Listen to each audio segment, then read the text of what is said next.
And welcome back to the Steve Malzberg Show. And I'm so happy to say that we welcome in for the first time on this show former Senator, former vice presidential candidate Joe Lieberman, who, by the way, is with the firm, he's senior counsel at Kasowitz, Benson, Torres, and Friedman. And, you know, if I didn't know it was a law firm, Senator, I would say, sounds like a law firm. Yeah, thanks, Steve. It's great to be with you. Well, it's great to talk to you again. It is a law firm. Yeah, I know that. I know that. There is life after the Senate, although obviously I stay very interested in public policy, particularly foreign policy and national security. Anyway, it's great to be with you and great to talk to you again. Well, great to talk to you, and I'm glad you stay interested, as I'm sure I knew you did, because that's what I want to talk to you about. Let's talk about this whole Iran thing, and specifically what's going on in the Senate. We have, I think, 70, possibly 75 senators that want to pass a sanctions bill with regard to this agreement with Iran, and Harry Reid, I guess, at the president's behest, will not allow that to be voted on in the Senate. Is that just, the way it works? Or is this, it's so bipartisan, there's so many of them that want this done. Right. Is this unusual?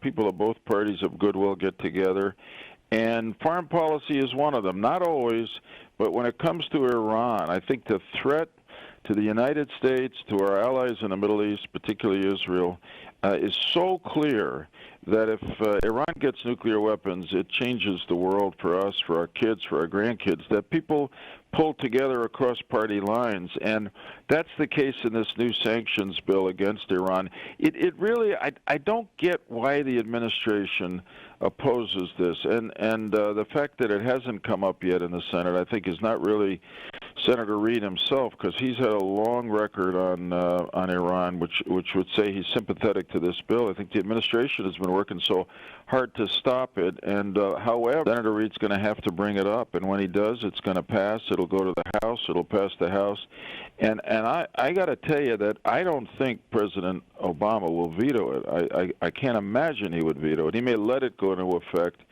And incidentally, the Iranians threatened to leave the negotiations if this legislation passes.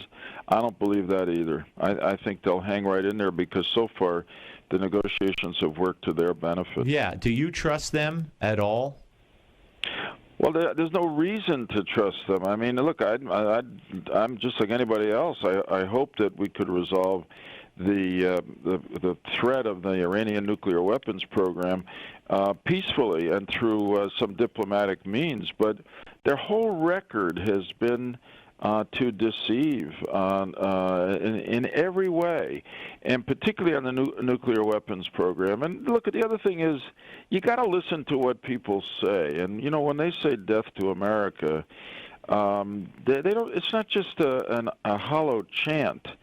A lot of the people at the top of this government actually believe that kind of nation with this kind of fanatical leadership saying that about the United States with nuclear weapons, we can't let it happen. Not to mention what they say about Israel just about every day, right?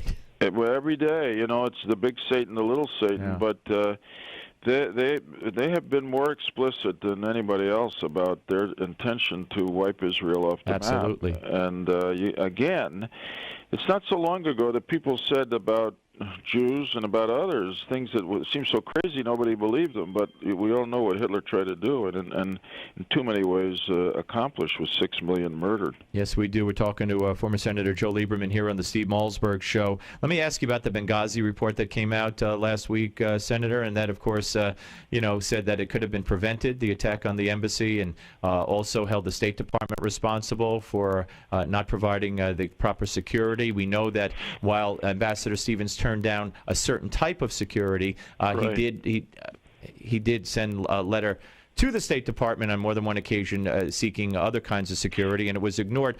Does Hillary Clinton have culpability in this? Because, Chris Christie, the media will tell you, right. No matter if he knew or didn't know, he set right. the tone. How could it happen? That's the kind of administration he ran, blah, blah, blah. But Hillary, they shrug and say, well, how could she be expected to know?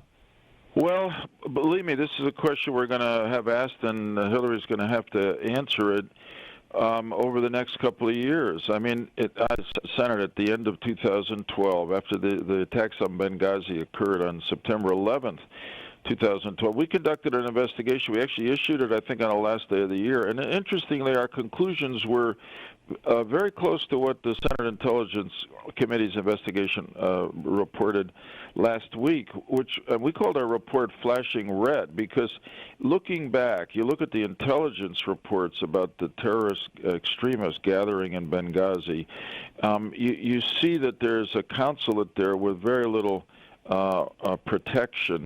There's no real ability of the Defense Department to get help to our people out there. So our conclusion was that based on everything that was flashing red, either the U.S. government, State Department, in this case, should have provided more security at Benghazi or should have closed up the consulate. And we never found in our investigation any specific proof that Hillary Clinton sort of made a decision not to provide more security. So the real question for Secretary Clinton will be, to what extent is she culpable for things that happened in the State Department while she was there? And, she's answered that to some extent, but I'm sure she'll be asked it more and more over the next couple of years, particularly if she runs for president. Well, we have 30 seconds left, sir, and it's a hard break. So do you think she will be the nominee of the party if she runs? If she runs, and I'd guess she'll run, then we'll take Hillary on because they think she's too moderate. And unless something really agitating is happening, I don't think that'll be success. Something like a war that she's supporting, I don't think that'll be successful. So my guess is she'll be the Democratic nominee. She'll be formidable, but it depends on who the Republicans nominate. Senator, a pleasure to talk to you, sir, and we hope you come back soon. Thank you, my friend. Thank you. Senator Joe Lieberman, ladies and gentlemen, on the Steve Malzberg Show.